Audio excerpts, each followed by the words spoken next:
na nga. Pag-usapan na ngayon natin itong ating topic. Naglabas na mga kababayan ng committee chairmanships mga kababayan ang Senado.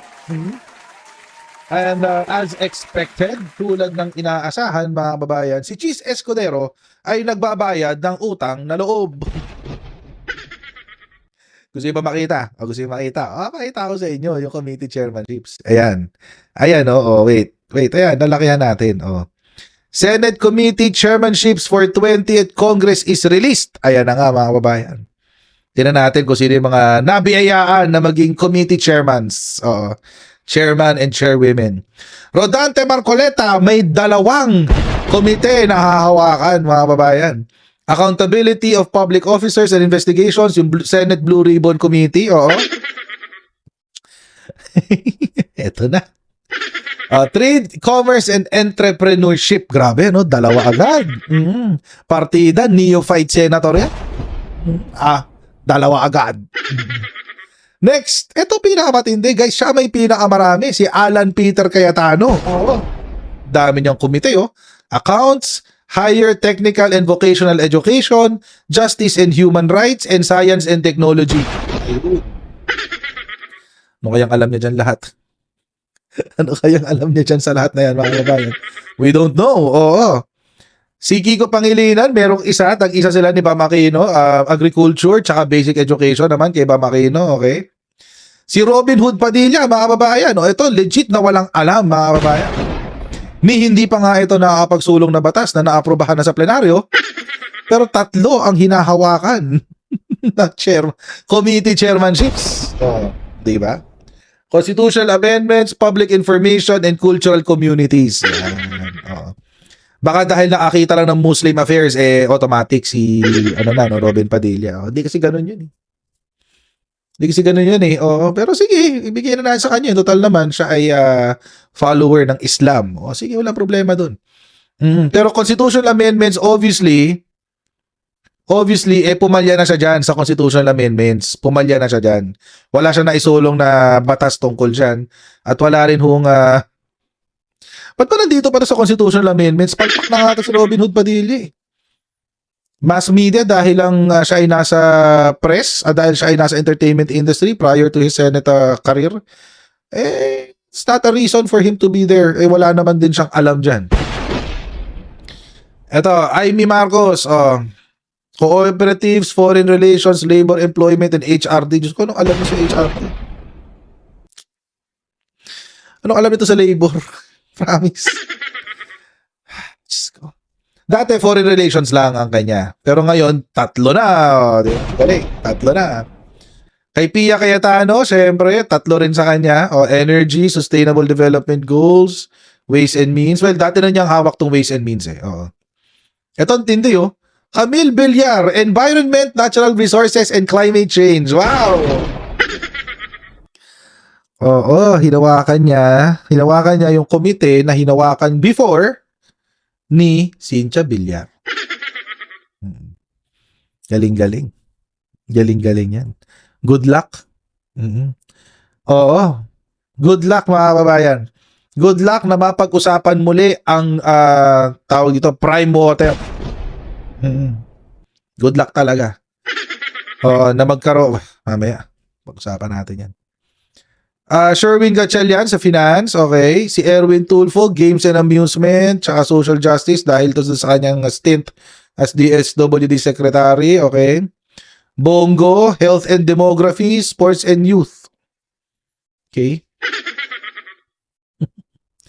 JV Ejercito, Local Government, tsaka Tourism, Rafi Tulfo, Migrant Workers, Public Services, Jinggoy Estrada, National Defense. Sa ba ito? Wala rin naman alam tong Jinggoy Estrada na to Bato de la Rosa, Public Order, Mark Villar, Public Works.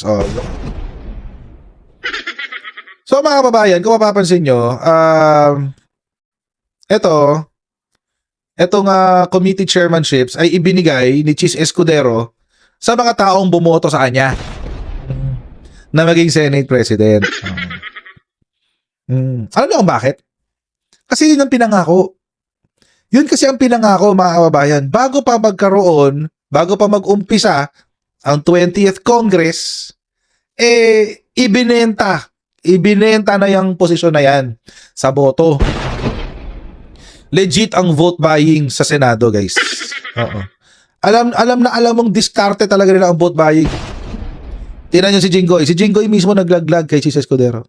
Inihayag ni Senate President Pro Tempore Jinggoy Estrada na inalok ng committee chairmanship ang mahigit 13 senador na sumusuporta sa pananatili sa liderato ni Senate President Francis Chis Escudero.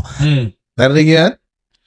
Kinumpirma daw ni Jinggoy na inofera ng committee chairmanships yung 13 senador na ihahalal siya bilang Senate President.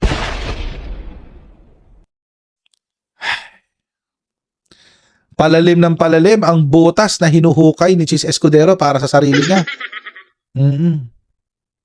So, ibig sabihin, mga kababayan, itong mga committee chairpersons na to ay nailagay dyan para siguruhin ni Chis Escudero na siya ay magiging Senate President. At the same time, yung interest ng mga senador na ito sa mga komite na kanilang paghahawakan ay maitataguyod din. Halimbawa, mamaya pupuntahan natin si Rodante Marcoleta, hawak niya ang blue ribbon. It means, mga kababayan, only batikos, only hearing ang pwede niyang gawin laban sa administrasyon. Only yan. Lahat ng pwede niyang gawing issue, gagawa niya na issue. Oh, legit yan. No joke. No joke. Ito pa isa, for example. Gawin natin example yung realistic. Ito, si Camille Villar, guys. Mga kababayan. Camille Villar. Environment, Natural Resources, and Climate Change. Yung issue po ng rice tarification law ay papasok sa ilalim ni either Camille Villar or ni Kiko Pangilinan. Either of the two. Bakit? Agriculture, yung pagtatanim, tapos pangalawa, Environment and Natural Resources, yung lupa na tataniman. Oo. So, posibleng itulak ni Senator Kiko Pangilinan ang amyenda ng rice tarification law, pero pwedeng kontrahin ni Camille Villar. Siyempre, Camellia. Oo, kaya nga Camellia ang pangalan ng Camellia Homes eh. Kinuha yun sa pangalan ni Camille. Oo, kaya Camellia yun.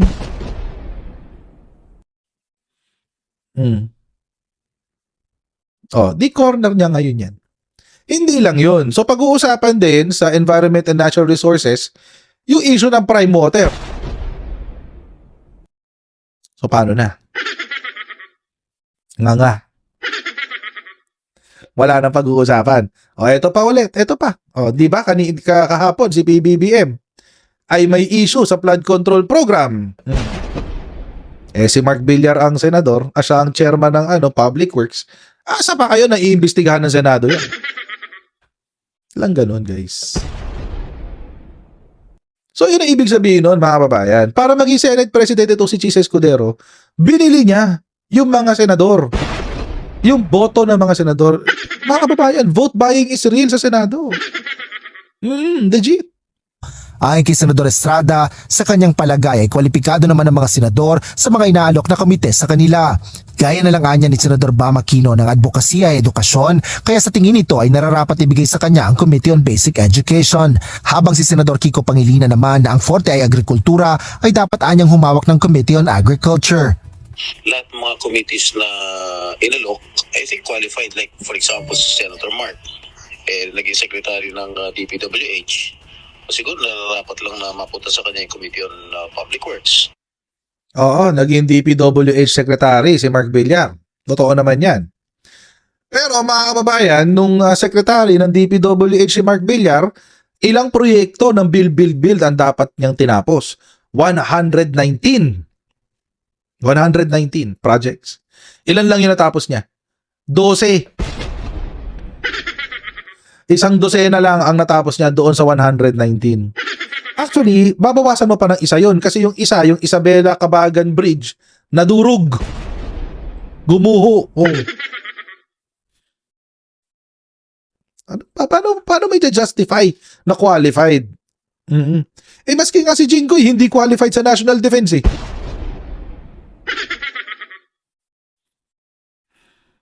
Tuloy. Meron din si Senator Erwin Tulfo. Galing siya sa DSWD. Siguro nararapat lang na ibigay natin sa kanya yung Committee on Social Services. Alam nyo mga kababayan, ako disagree ako dun sa logic ni Jinggoy. Hindi porke hinawakan mo yan bilang ahensya, ibig sabihin expert ka. Tingnan mo si Sarah. Hinawakan niya ang DepEd pero palpak siya sa DepEd. Oh. Hindi kasi ano yun ang pangit ng logic ni Jinggoy. Hinawakan niya yung DSWD, so malamang may expertise siya. What the hell? Ano kabubuhan yun, Jinggoy? I mean, seriously. Ano kabubuhan yun? Kay Senador Juan Miguel Zubiri, marami sa mga sumusuporta kay SP Escudero ay nabigyan ng best committees na may aalok ng Senado. Ngunit naisaan niya ng grupo nito na tinagurian niyang Veterans Block na maibigay ang mga komite sa mga nararapat dahil sa kanilang kwalifikasyon. Actually, it saddens me because, alam mo, yung chairmanship kasi na yun, parang binibigay sa mga not so qualified members of the Senate sa aking pananaw. At tapos yung mga super qualified, katulad ni Senator Lauren Legarda, ay binigay sa kanya culture and arts na lang, na napakasipag naman ng tao. Hindi pa nga culture and arts sin wala siyang chairmanship. Baka babayin, tingnan nyo tingnan nyo, 24 silang lahat. Tapos si Alan Peter Cayetano, 4 ang hawak niya. Expertise niya lahat yan? Seriously, expertise niya lahat yan? At saka kung susundan natin yung logic neto ni Jinggoy Estrada, mga babayan. Si Alan Peter Cayetano naging DFA secretary. So, bakit si Amy Marcos ang may hawak ng foreign relations? Ang bobo talaga Apaka-bobo talaga ni Jinggoy I mean, seriously, meron pang 5. 19 ito lahat nabigyan ng committee chairmanships. Meron pang 5. Ibig sabihin sa 5 yun, walang qualified sa accounts, walang qualified sa TechVoc, walang qualified sa Justice and Human Rights, walang qualified sa Science and Technology, na kailangan 4 na komite ang ibibigay mo sa isang tao lang. Ito pa, for example, bigyan ko pa isang halimbawa. Ito, si Robin Padilla.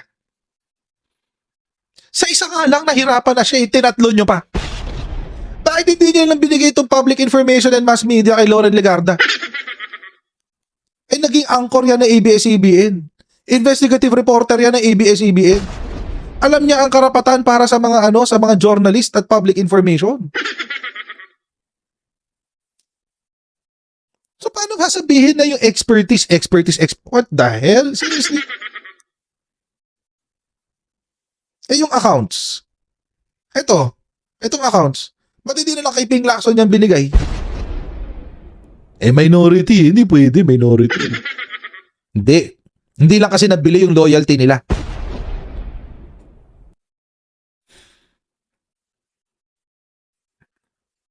Actually, I'm so disappointed with some of these people. Disappointed ako kay Sherwin Gatchalian, kay Erwin Tulfo. Yung mga majority dapat, yung mga dapat nasa minority, kasama nila Tito Soto.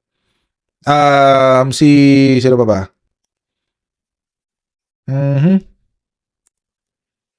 Hindi, puro na to puro...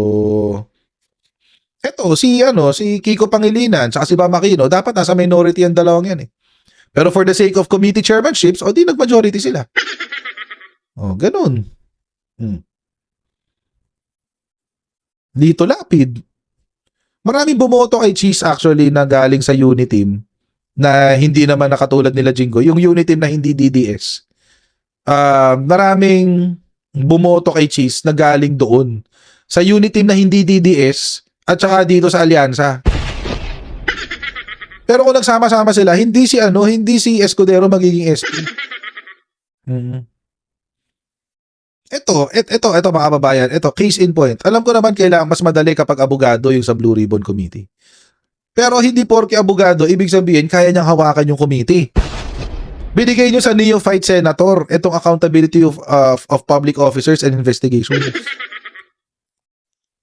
Yung Blue Ribbon, binigay niyo talaga sa neophyte senator? Come on. Oh, come on. This is stupid, seriously. So, pinakita ko lang yan to emphasize the point na nagkabilihan lang ng boto sa pagka-SP. Kaya nandiyan si Cheese Escudero. Binili niya yung boto ng 13 para sa committee chairmanship.